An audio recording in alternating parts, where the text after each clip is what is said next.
আমি এই মুহূর্তে যে জুতাটা পরে আছি এই জুতাটাকে এক সময় বিশ্বের সব থেকে কুৎসিত জুতা বলা হতো, অ্যান্ড এই জুতাই এখন কিন্তু বিশ্বের সব থেকে বড় স্টাইলে পরিণত হয়েছে।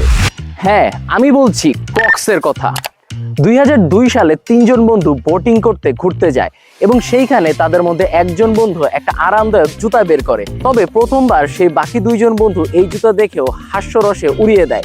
তবে এই জুতা পরার পর তারাও এর আরামদায়কতা বুঝতে পারে।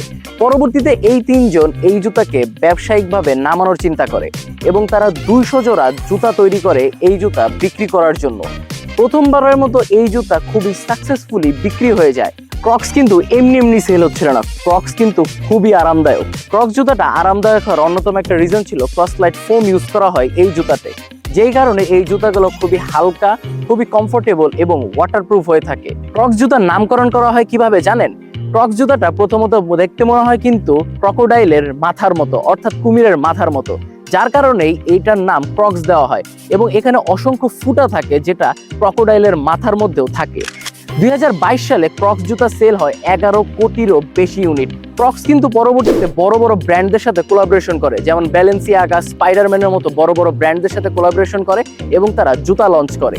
তাই আমরা বলতেই পারি একটা আগলি এবং হাস্যকর জুতা থেকে কিন্তু বর্তমান সময় সব থেকে বড় একটা ব্র্যান্ডে পরিণত হয়েছে ক্রক্স।